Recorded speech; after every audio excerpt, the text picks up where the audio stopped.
Les Marocains dans les rues en soutien aux Palestiniens.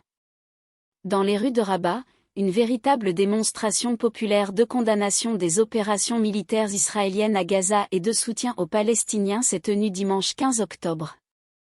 La marche de protestation a réuni plusieurs centaines de milliers de personnes, selon les organisateurs, le Front marocain de soutien à la Palestine et contre la normalisation, qui rassemble une vingtaine de partis, de syndicats et d'associations.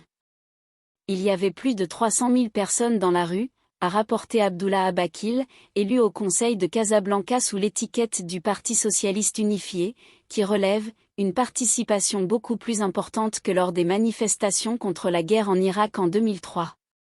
Les manifestants demandent la fermeture de l'ambassade israélienne et la cessation de toute relation avec Israël, reprise en 2020 dans le cadre des accords d'Abraham.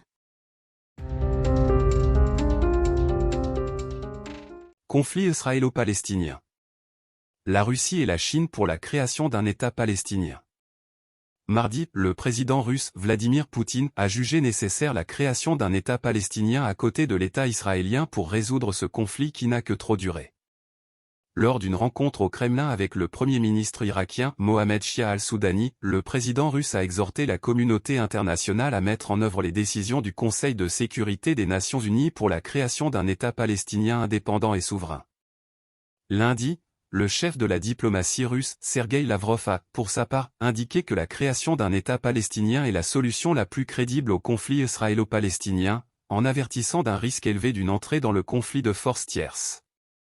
À l'occasion de la visite à Moscou du secrétaire général de la Ligue arabe, Ahmed Aboulguet, le ministre russe aux Affaires étrangères a promis que la Russie et la Ligue arabe travailleraient à arrêter les fusions de sang avec les pays qui veulent une paix durable au Moyen-Orient. Nous ne pouvons être d'accord avec ceux qui disent que la sécurité ne peut être assurée que par le combat contre le terrorisme, a déclaré M. Lavrov, avant d'ajouter que la destruction des terroristes est une stratégie qui a été appliquée par Israël mais n'a jamais permis de régler le problème de fond. Pour le ministre russe des Affaires étrangères, le problème palestinien ne peut plus attendre et qu'une solution politique doit être trouvée sans délai. Pour sa part, le porte-parole du Kremlin, Dmitri Peskov, a annoncé mardi aux journalistes la visite à Moscou dans les prochains jours du président palestinien Mahmoud Abbas et en précisant que le Kremlin poursuit ses contacts avec les autorités palestiniennes. Rappelons que la Chine propose la même solution que la Russie en appelant à la création d'un État palestinien à côté d'Israël et la mise en œuvre immédiate et sans délai des décisions du Conseil de sécurité des Nations Unies.